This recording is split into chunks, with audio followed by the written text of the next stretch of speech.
Assalamu alaikum, conscious entrepreneurs, and welcome to the Sajdah Wendy Muhammad channel. In tonight's episode, we will explore what is going on in the economies on the African continent. Let's start thinking like global citizens.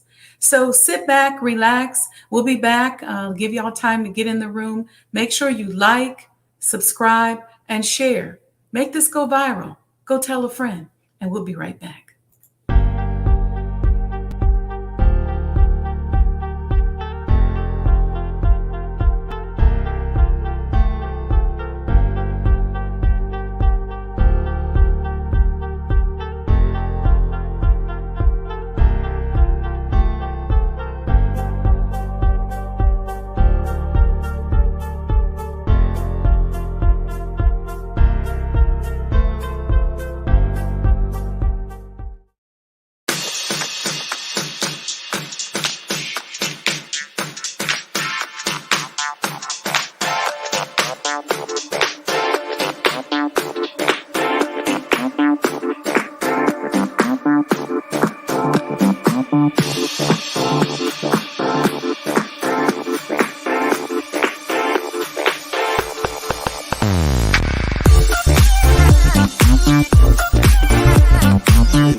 O Allah, guide me among those whom Thou hast guided aright, and preserve me among those whom Thou hast preserved, and befriend me among those whom Thou hast befriended. Bless me in whatsoever Thou dost grant me, and deliver me from the evil of what Thou hast judged. Surely Thou judgest, and none can judge against Thee, and he whom Thou befriendest is not disgraced. Blessed art Thou, O Lord, and exalted be Thee above what they set up besides Thee.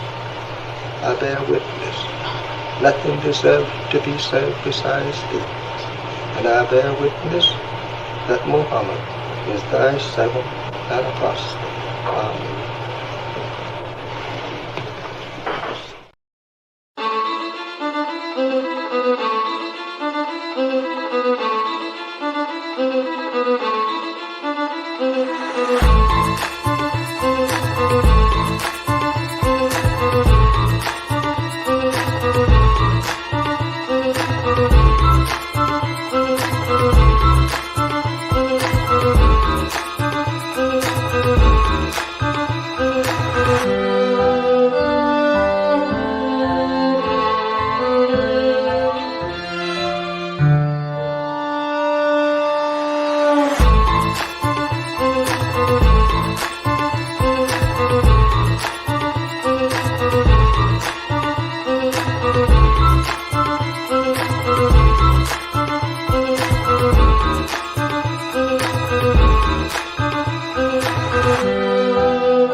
Assalamu alaikum, everyone. Peace and blessings. Peace and blessings. Wishing you all lots of peace and love.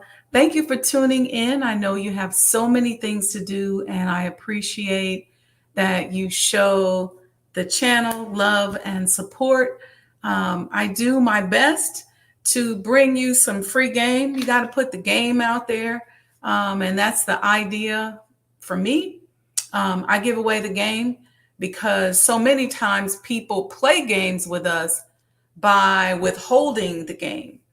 And that's not what we do here on this channel. So sometimes folks don't like it. Sometimes the algorithm ain't happy about it. So we need you all to help us go viral. So please make sure that you like, subscribe, and share. Share the content with people. I try to post it up on Facebook and Instagram, as well as TikTok and X. So, go out, and LinkedIn, go out there and share it. Because we're giving away free game. We are living in a world right now where we're always subject to somebody else's game. Somebody's always giving us some instructions on what to do so that we can make money for them, help them get more commission, help them make more money, make more revenue. It's all about how can I manipulate the next person to get whatever it is that I want. And I'm saying that we don't have to be that way. We can be conscious entrepreneurs. So I just don't think we have to be that way. That's just my thought. Okay. Real quick before I jump in the subject, tomorrow at 6 a.m. Central Time, and then Saturday, 6 a.m. Central Time, we're going to have the Sajdah Morning Coffee Talk. And we're going to talk about some subjects that, and you all know I do this, that have popped up in some of my coaching sessions. One thing we're going to talk about tomorrow morning is helping you gain awareness on how you see the future. I was talking to a coaching client, and after we started talking, she began to realize that she was very pessimistic about the future. And that was making it difficult for her, or creating an impediment when it came to her writing down her goals and just really moving forward without fear. And so I thought, you know what, we got to talk about that. We got to really dig into that, because she's not the only person that I've heard say things like the world is over and it's ending and we're done. And I don't know if we are really clear on how that impacts us when it comes to planning for our future, when it comes to moving forward. Okay. So we're going to talk about that tomorrow on the Morning Coffee Talk. And then we're going to move into Saturday morning, and we're going to talk about safety. Do you feel safe physically, financially, spiritually, emotionally? And we're going to talk about and encourage us to create safe spaces for one another. That's a powerful subject. And leading into our conversation tonight about the African continent, a friend of mine in Africa said to me, he said, remember when you would come to Africa and you talked about how your central nervous system seemed to just level out. And he said, the thing about America is that you guys never feel safe. And I was like, whoa. And so I said, you know what, let's explore that. Let's talk about that. So we're going to talk about that. I'm holding a commemorative Elijah coin. If you don't have your commemorative Elijah coin, I'm asking you all to please go to, you see it scrolled across the bottom, supportsajdahhouse.com. Follow the instructions so you can get your commemorative Elijah coin. These coins are made of copper from the home, and they help us on our march towards completion. And I'm going to make an announcement relatively soon about what we believe is going to happen relatively soon about our opening and things like that. So get your coin, stay tuned. Make sure you give a love offering. I have that going across the bottom. I try to give you all lots of information. I don't ask for anything. The seat is free. So you got your button, the seat for free. Give a little love offering. So either hit the super chat button down here or just go to Cash App, $ Sajdah Enterprises, and give a love offering. So tonight we are talking about African economic news.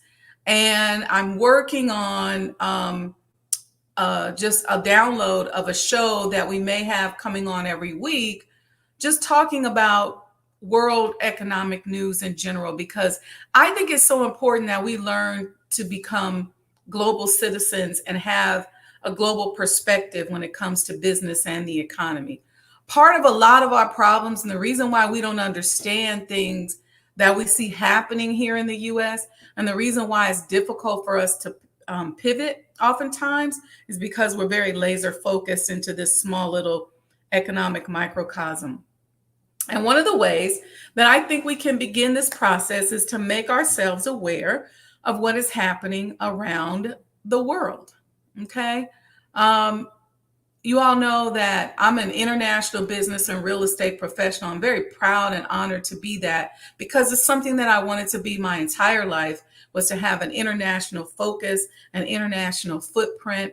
I'm an artist. Business is my canvas. And I just really like to think of myself as a manifester, a powerful manifester, somebody who is studying all the time metaphysics and working on becoming a god. So anyway, welcome to the Mind of an Entrepreneur show. And as I mentioned, my goal is to help us get in front of some checks, solve some problems, take our lives to the next level, help us to discover and preserve our history, and really align ourselves with what we showed up on the planet to do. And my foundation for doing that is alignment with Almighty God, Allah. I also love helping us to discover, own, and monetize our history, our authenticity, and our talents. Because I believe that when we're able to do that, we are on the road to freedom. We are on the road to learning and discovering ourselves. I just like helping people to solve problems. Economic development and economic freedom is very important to me. It's time. So one of my goals, as I mentioned, is to help us to become global citizens. And we often exist here in the US in this little bubble and forget to ensure that not only are we thinking globally, but can our children compete globally? I see y'all over here in the chat. I see Sandra D. She says, Assalamu alaikum. Family, happy, blessed every day. I see Sister Aletha says, Assalamu alaikum, family, peace and blessings to the room. I see Timestamp Amy tapping in and a bunch of y'all being shy. Okay, I see this. It's always funny to me when I look up here and I see how YouTube's like, oh, you got like one person watching, and then StreamYard says, no, there's 127. Anyway, this is why I tell y'all, like and subscribe, repost these shows, share. We have to make this go viral the old-fashioned way, because what I find is that people who get online or on podcasts and they say things that are, in my opinion, controversial, like highly sexually motivated or even politically motivated stuff, that stuff gets shared and the algorithm picks it up and you see them with lots of watches. And then I make a show about making big decisions and they tell me that I violate community guidelines. Well, why do I violate community guidelines? Because I'm giving away free game and among other things. Okay. All right. So you know what, you guys, this was a really difficult show to put together. Because when you start thinking about Africa, there's so much misinformation and way too much generalization. First of all, we have to remember that Africa is a continent, to be compared to North America or South America. But sometimes they compare Africa, the continent, to the United States of America, the country. The continent of Africa is like 3 to 4 times the size of Europe. The other piece of it is that one of the things I cannot stand is this sort of black and white way we look at everything now in the world. There's good and bad everywhere. Some of y'all live in Cleveland. There's good stuff happening in Cleveland, and there's bad stuff in Cleveland. Here in Chicago, there's good stuff and bad stuff. Memphis, good stuff, bad stuff. LA, good stuff, bad stuff. Even within cultures and religion, there's good people and bad people. But there's just a tendency to take some piece of propaganda and tie it either to an entire city or an entire country or an entire continent or an entire group of people. It's just a really skewed way of doing things, and it just is not mathematically sound. So if you catch yourself doing that because it's so common now in pop culture, stop yourself. Okay? And that's why it was hard putting this together, because I'm seeing all these generalities and I say, you know what? Let's pull back big picture. Okay? Africa is vastly diverse. There are 54 countries in Africa, on the continent of Africa, about 1.5 billion people, many religions, many languages, many ethnic groups, many cultures. And in cultures where you have large families and dependency ratios are higher, then the economics are judged differently. See, European and Chinese or Asian economic models work best when each working person has less dependence, which encourages people to have fewer dependents. That includes children and elderly. But what this does is it erodes the family structure. It erodes the village structure. And this is contraindicated to the indigenous cultures on the continent. So my thought is that a model that doesn't erode the family community structure is better suited to support the ongoing concern of the many cultures on the continent, as opposed to imposing complex family planning models, where like you should only have 1 or 2 children. I believe the incorrect economic assumption is that people who have more children are less educated. So the push to educate women and children often comes with the social pressures to become less family oriented. So oftentimes as women, the more successful we are, the more alone we are, the less number of children we have, the less people we have around us. And so we have to actually orchestrate community into our lives. I just believe this is all done on purpose. So one could say that all the rifts between male and females within our community, in my opinion, have an economic impact. They have a community impact and may very well be orchestrated by those that control economic indicators of every country, because dependency ratios is one of the key economic indicators. Okay, that's a whole nother show in and of itself that we should do. I want to begin by showing us a video. Okay, there's a channel called The African Insider, and they offer some visual views of the top 10 African economies. And these visuals are very important for us here in the West so that we can understand that Africa is not what is often portrayed in the news. Don't get me wrong, there's good and bad everywhere. So just like here in Chicago, you can portray Chicago by driving down Madison Street and going all the way west, or driving down Cottage Grove and going all the way south, or you can go down to the Gold Coast. It just depends, okay? But unfortunately, for many countries on the continent of Africa, we just get one side. And many people are shocked to see the diversity in Africa. And I just want to begin to pique our interest and kind of raise our awareness a little bit on this, okay? We're talking 54 different countries, 54 different economies. And also we have to remember, one of the biggest challenges in Africa is the fact that the colonizers went in and carved up Africa. So you may have 2 countries next door to each other, just like Illinois and Iowa, but they can't do business with each other because they're on different systems, different languages, different currencies. This is also part of the challenge. Now, let me say this. The person that did this video is using data that GDP data that probably was published publicly somewhere. So there's a few discrepancies, but the important thing here is for you to begin visualizing the continent of Africa. So welcome, Sister Cynthia. I just wanted to welcome you. So sit back and just check this out. I cannot wait to start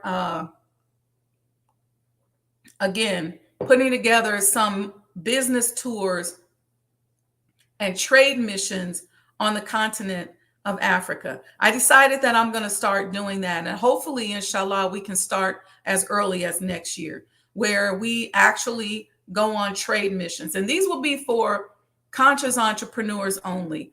You know, if you're going over there trying to scam, trying to see if you can open up a strip club and all of this stuff. And let me say this.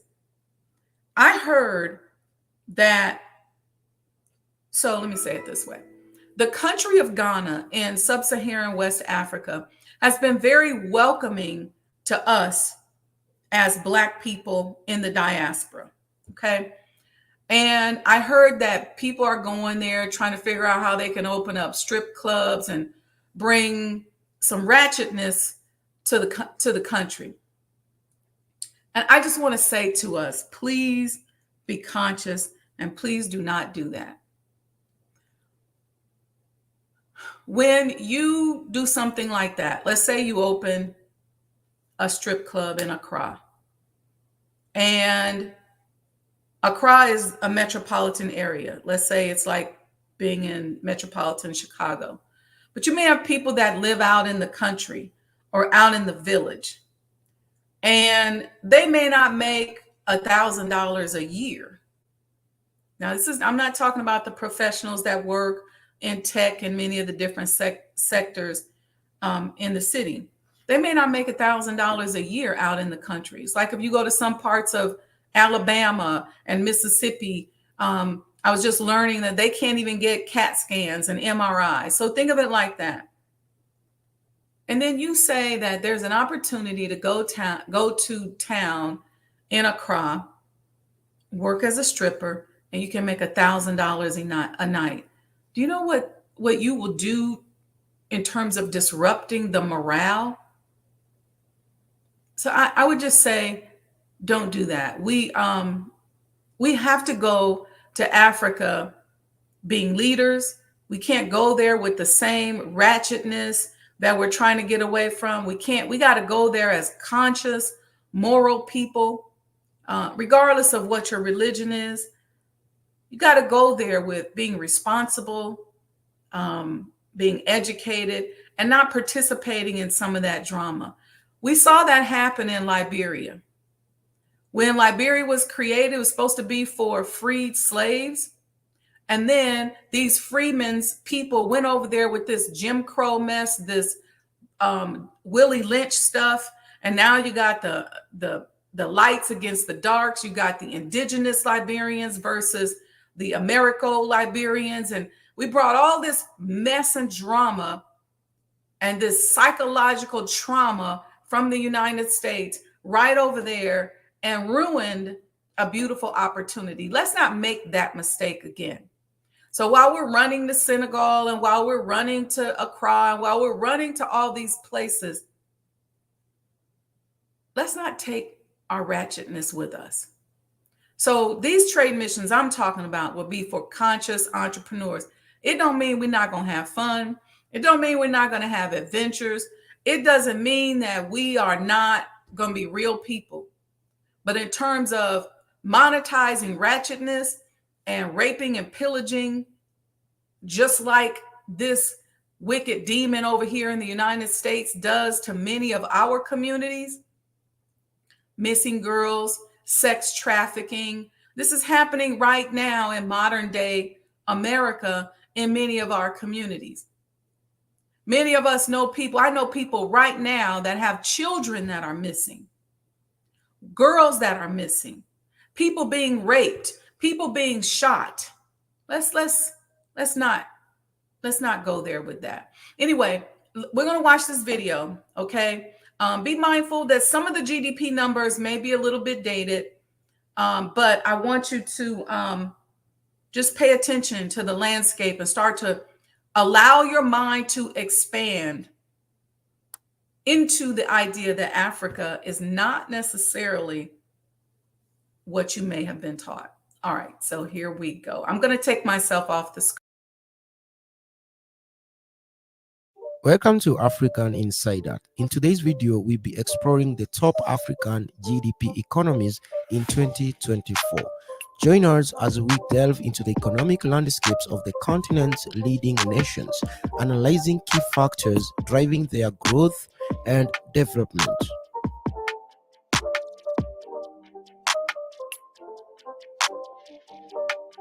Starting our list at position 10 is Ivory Coast, also known as Cote d'Ivoire, with a GDP of 79.4 billion US dollars as of the year 2024. The country boasts a robust GDP supported by a diverse economy comprising agriculture, manufacturing, and services, with cocoa production playing a significant role in its export revenue. Additionally, the government initiative to promote economic diversification and infrastructure development have further contributed to its GDP growth trajectory. At number 9, we have Tanzania with a GDP of 84 billion US dollars, which is a very huge jump from the previous 75 billion.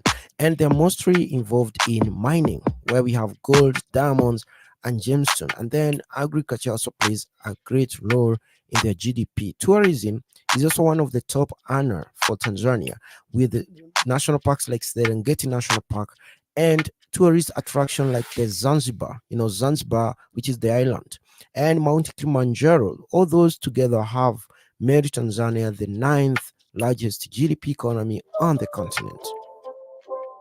And our position 8, we have Angola with a GDP of 93.8 billion US dollars as of the year 2024 or the beginning of 2024. And when you talk of Angola, you always know that it's oil wealth.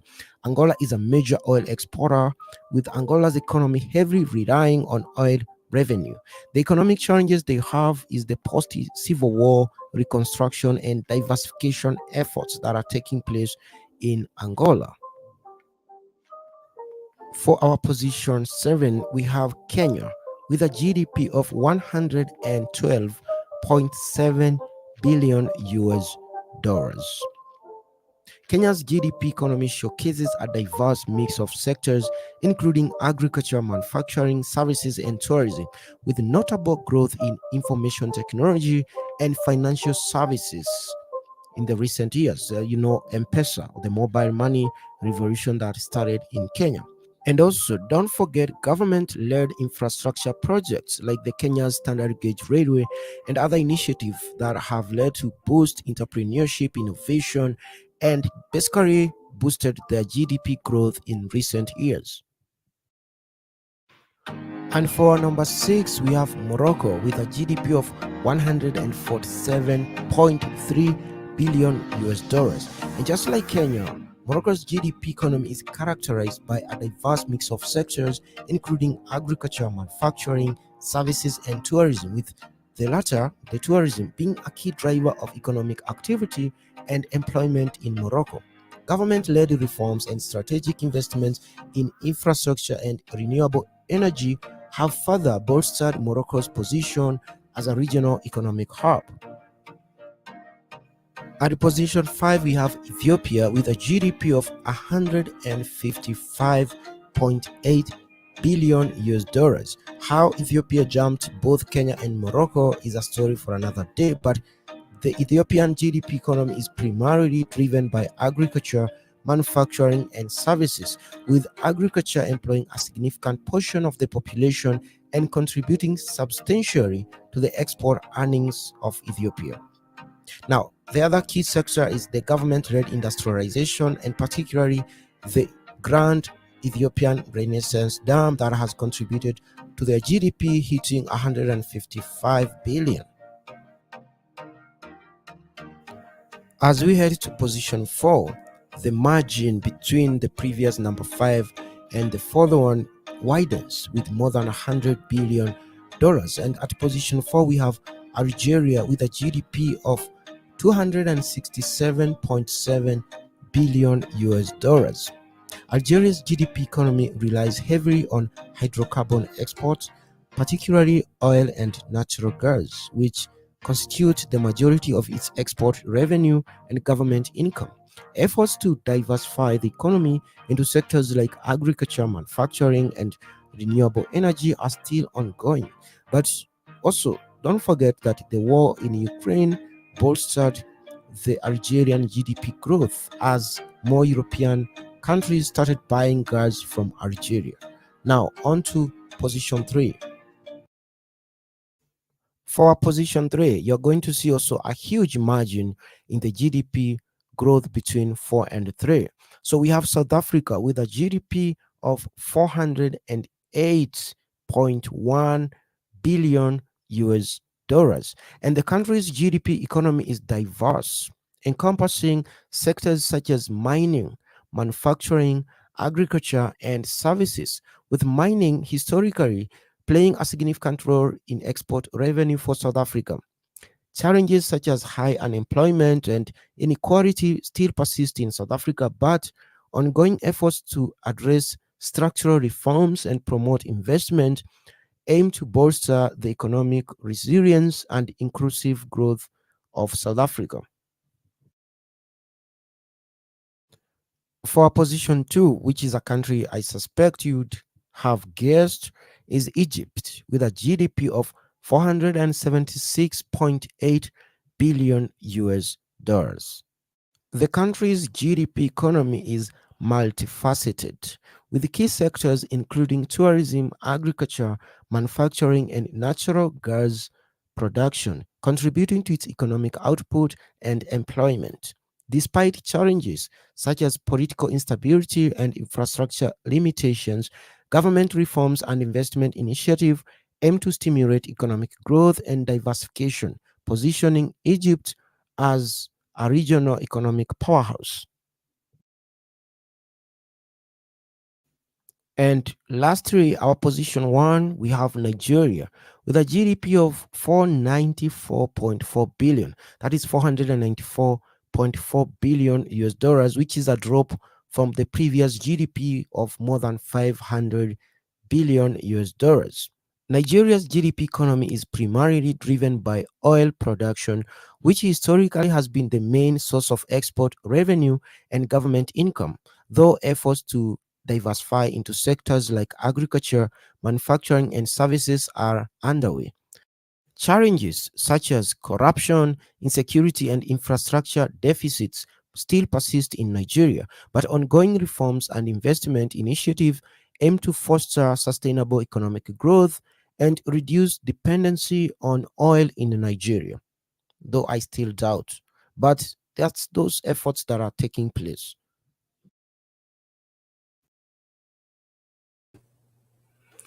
All right. I hope you all enjoy that. We were having a little discussion in the chat. I'm working on a few things and I'm hoping that by next year I can put on my first economic trade mission to the continent of Africa. We've already made some contacts over there and got some other, I won't give away too much because y'all know how folks like to steal ideas. And yes, we are working on doing a business expo here in Chicago and in Houston. So stay tuned. But the trade mission, we're going to let some of this drama die down a little bit. But inshallah, we'll be able to get it ramped up next year, 2025. It's going to take about that amount of time for us to plan and to identify the conscious entrepreneurs who can go and are ready to go, because there's going to be an educational process that I want to take you all through before we go there. It took me about maybe about my fourth or fifth time on the continent to get it. And then I had to revisit some places more than once. Like I've been to South Africa a few times and to Nigeria. Once I kind of started to go, I began to understand. But it takes time because our brains have to be decolonized. We have to decolonize our tongues. We have to decolonize our emotions. We have to decolonize our way of thinking. And just going one time is not going to help to decolonize you. What I think will help, though, is some ongoing education up front. We're going to work very strongly with trade commissions, and I have some contacts there where we'll have meetings set up and businesses that will visit plants. I know people that have certain businesses that will be able to visit, and and all we're doing is expanding our mind and learning and educating. We're going to see the good and the bad, because here in the United States, obviously there's corruption. There's corruption in every country. Here it's a lot more, what they call it, covert. And then sometimes there you see it overtly. And so you're going to understand and get used to that. You also have to get used to the fact that we in the diaspora, many of us have a huge love affair with Africa. And so we think when we get there, somebody going to be there like, sister, welcome, and we're going to find that the responsibility as leaders will come crashing down on you the moment you get there. And it'll come crashing down on you, and it's going to show up as confusion, as a whole host of different emotions: confusion, sadness, excitement. We're going to help you partner. If you want to do business, partner with somebody so that you don't get over there and get scammed. Because a lot of us, all they got to do is make us a chief, give us an African name, and we about to give them all our savings. We're going to teach you how not to fall into that trap. But just in terms of showing you how to do business, and it's different with different countries. So what the hope is that we can hit a couple of countries, maybe 2 or 3, and just kind of see how things are done. And then you'll begin to see where you fit in. I'm going to tell you something else that's a whole total lie, is a lot of times when you trace your ancestry, I'm going to try my best to connect us with some genealogists over there. I did that when I was there, because when you trace your ancestry and you go through these services that we have here in America, what they do is they're comparing your DNA to a database. Okay. And the database will oftentimes say to you, you're from this region. They'll say this region that is now today called Benin, which obviously wasn't called Benin back in the day. Or they may say you're from, Guinea or wherever. They'll tell you you're from a region. Some will tell you a tribe, but the tribe is oftentimes based on geography, and a few other factors that are a little bit off. One of the things that I want to also help with these sessions that we're going to do, and we're going to start to talk about global economies. We're going to talk about the economy in Europe. We're going to talk about the economy in South America, different places, because I really want us to become global citizens. And I want us to stop thinking of ourselves in terms of age or ancestrally dating back just right before slavery or right at slavery. We are a very ancient people. We are so ancient that we were on the planet before those tribes even got a name. So when I did my genealogy, when I got to Africa, and we started with the region, and the genealogist said, I don't know that that's really a good way for you to look at it, because you're Fulani, and the Fulani are nomadic people. They're always walking. And I learned so much about the people that taught me a lot about myself. it kind of made me settle down about some things that even myself personally that I've been criticized about. Um, I like community. I like movement. I love traveling. I like walking. I like people. And so I understood that. Um, I slid into being a Muslim like a well-made glove. But I came from that on both sides of my DNA, my maternal and paternal side. So it was just all very interesting and helping me to just kind of settle in to who and what I am. And when I started to then understand, like, okay, so let me see what these people, this particular tribe likes to do. Well, they like horses. Well, if you know anything about me, I love horses. Okay. Um, and so I was just a lot of things like that that you can learn. And so we'll do some of that, but also understanding trade and commerce and all of that. So we'll work on that. But we're gonna do some education. Okay.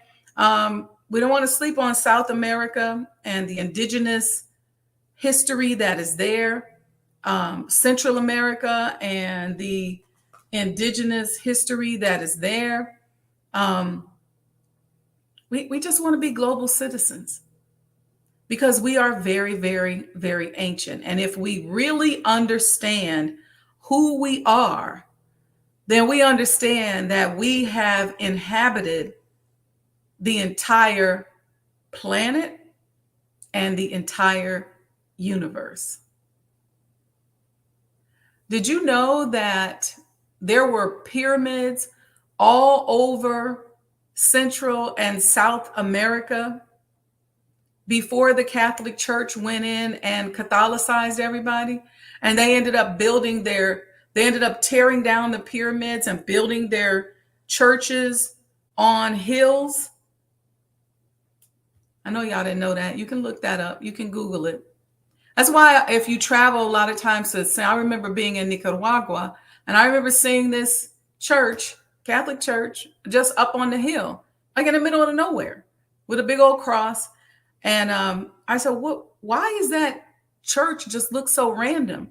And they said, oh, that used to be a pyramid. And when the Vatican came in and took over, they got rid of the pyramid and built the church and planted the cross on the top of the pyramid. I was like, what? It was the first time I had heard that. That was in the 90s. I was in Bluefields, Nicaragua. I learned that then. And then in traveling to different places, I learned that that's what they did. So if you know anything about the pyramids, and we're not going to go all off into that. There's some other channels that you also should check out. I know 19 Keys talks about it oftentimes, and Billy Carson talks about it all the time. But if you know anything about pyramids and how they sit on in energy spaces and energy vortexes around the earth and connect to different energy points in the universe, then you got to think about, well, somebody built those. Somebody had to live there. Somebody had to know these higher forms of mathematics. And if we're ancient, we're definitely more than 6,000 years old. Who built it? Could it be you and I?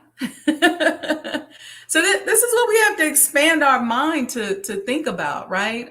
This is what the Honorable Elijah Muhammad wanted us to think about when we were told to study the measurements of the earth and study how far away we are from the sun, and study the sun, moon, and stars. And there's a reason for that.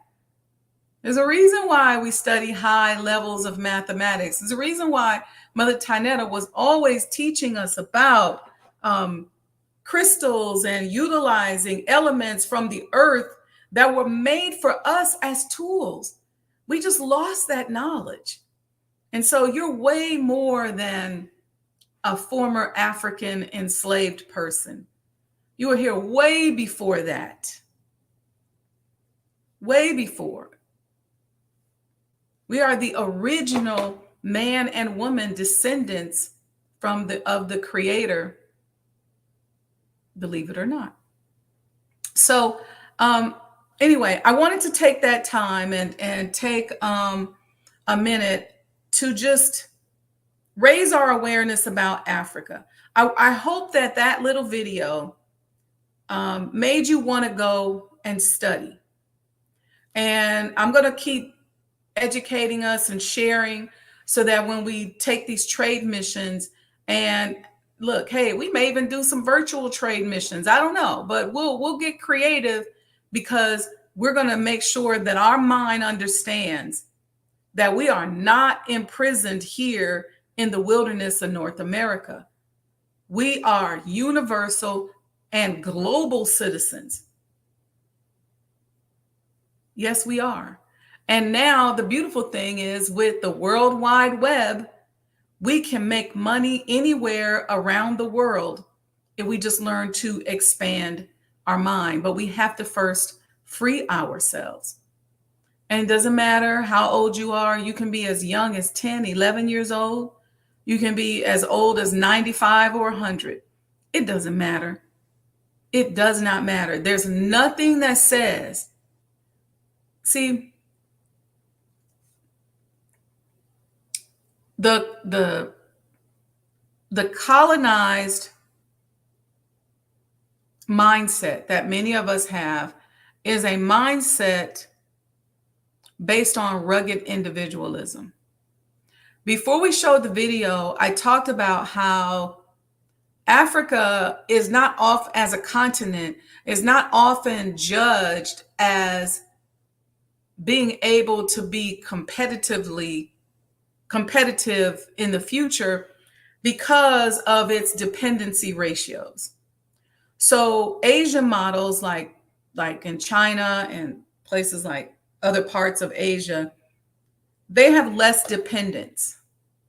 And so as an economic indicator, that means that your economic outlook is good, because that means that if one person is given a job, there's less mouths that one person has to feed. So it's based on somebody feeding you, and then how many people you got to feed with that money.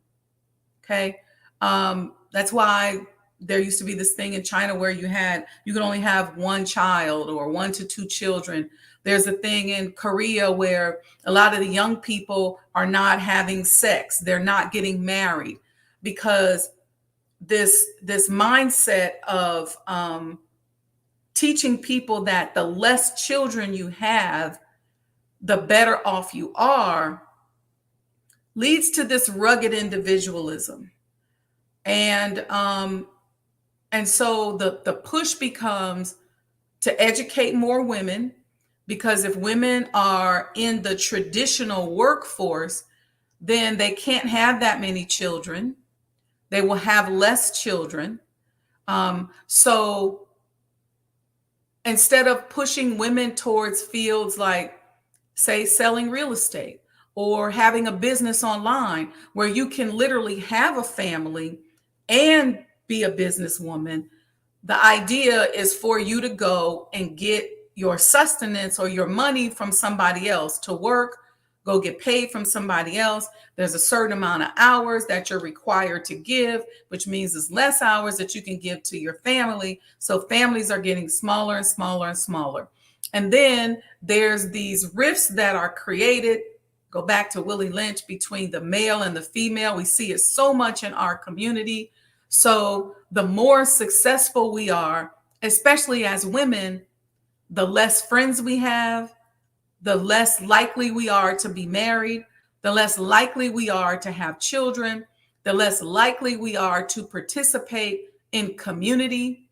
And as we move forward, the less likely we are to have social skills, the more likely we are to be limited in the manner in which we can be successful. So once your thinking is warped like that, the best way for you to be successful is to fall into a system. So the idea of creating, building, developing, and freeing yourself so that you can have more relationships and you can ultimately live longer and live a more fulfilling life becomes less likely. It's all an orchestrated plan, y'all. So we have to do a better job at being intentional about connecting with our brothers and sisters in the diaspora and throughout the world. We have to be more intentional about having global relationships. Let me tell you something. I recognized this when I was 10 years old. I had a pen pal, no, younger than that. I think from maybe age 8 to about 15. Several pen pals. I had a pen pal in West Africa. I had one in the UAE, and we would just write letters. I get stamps, get my little envelope, and we write back and forth. And so my mind was not just restricted to the continent. But this is all, you guys, by design. So we have to be very intentional about having global friends. We have to be intentional about being community oriented. We should be focused on, people that we contact. We're going to talk a little bit about this on Saturday, about creating relationships with one another, having relationships with one another, because I'm telling you, we are changing and messing up our DNA with all this rugged individualism. So what do they tell us? Oh, well, you got to have the best house, the best this, the best that. So move as far out as you can. And next thing you know, you're out there, you're alone, you're by yourself. And what good is it? It doesn't matter.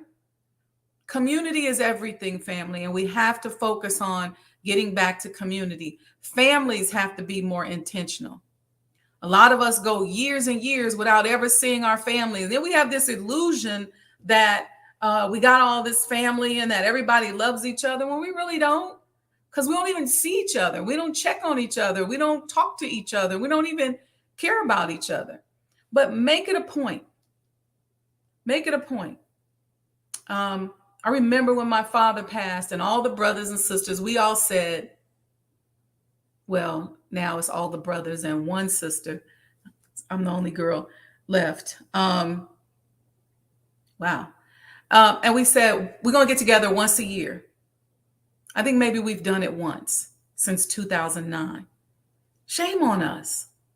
So we just have to get better. Family reunions are important. Gatherings, documenting your history and connecting with people and being conscious when we're doing it. Don't connect with nobody globally that's on some ratchetness, that's on some old drama, some scam artists, some haterism. We're not about that. We're about being examples for others, for our children, for our family, and for other cultures of how to move throughout the world and be respectful and honorable and successful, and to represent the supreme wisdom that we have been given. That's real talk, y'all. It's about being an example. But we got to break out of this rugged individualism. We have to figure out how to do it. And I think here's the other thing. I'm going to say this before we go. The rugged individualism, everything being so black and white, it's either this or that, no gray matter, cancel culture. People don't get to redeem themselves. As soon as they make a mistake, we're dogging each other. This competition. I have friends that get on me and they say, you know what? You never talk about your accomplishments or what you've done. And I say, you know why I don't do it? Because people go crazy. People lose their mind. They say, well, you can't care about that. I literally, sometimes you just watch people. We can be so competitive, constantly comparing what her car looked like, what his car looked like, what her house looked like. And then we, all of a sudden we can't sleep at night because somebody got a better job or a better business or a better car, or it's just dumb. But these are all impediments that if we don't fix them, we're on the road to creating an extinct culture. We will be extinct. Our culture won't exist. You already got AI copying our culture. They already know how to dance and move like us. They can't create like us, but we'll talk about what's in the human DNA that AI cannot replicate. But you know, we circle in the drain, but we don't have to. We have a lifeline. We have supreme wisdom. We can do better. We will do better. And it don't take all of us. They say, what they say, one but 50,000 people that helped found America. We don't need that many of us. Each of our brains travel at the average rate of 24 billion miles per second, and some of our minds travel even faster. So, all right, that was just kind of our overview on Africa. I hope you learned something. I hope it was helpful to you. I hope it helped just to kind of get you to researching. I can't, spoon feed you everything, but hopefully I can wake you up and spark something inside of you. That's the goal. Okay. Tomorrow morning on Coffee Talks, 6 a.m. Central Time, we're going to talk about how we see the future. And we're going to raise our awareness and tweak our mindset just on how we see the future. Because did you know that many of us are so pessimistic about the future that we're really just waiting for the world to end, and we wonder why we cannot accomplish what we showed up on the planet to do. Many of us have goals and we have our mind going, and we want to do something. We want to do something more, but we cannot do it because we really just waiting for the other shoe to drop. I want to talk about that. What does that mean? How are we limiting ourselves when it comes to raising our children? How are we limiting ourselves when it comes to being creative? Some of us are just sitting around waiting to die. And in the meantime, we'll do a few things to have fun. Let's change the perspective a little bit. And then Saturday morning, we're going to talk about safety and learning how, that's right, Sister Audrey, doom and gloom mindset. I cannot stand it. We're going to talk about that tomorrow. Then Saturday morning, we're going to talk about safety, emotional safety, physical safety, financial safety. But we're going to put a little bit different twist on it, because I want to ask each and every one of us, and I want to challenge us, how safe do we make it for others? Do we provide emotionally safe spaces for other people? Do we make it so that people feel financially safe? And this all came about because I was talking to a friend of mine who lives in Nigeria, and he went on this rant. He said, you all here over there in America, y'all never are safe. You're not safe when it comes to relationships. You're not safe financially. Somebody can always take what you got. You're not safe physically. And I just was like, well, damn. And then I thought about it and I said, you know what? That's kind of true. And then I tried to challenge him. I said, well, okay. I'll save it for Saturday. Okay, y'all. So I'll see you all. Hit the like button, subscribe, share. Please give a love offering. Go to Cash App, $. It's going across right there. Sajdah Enterprises.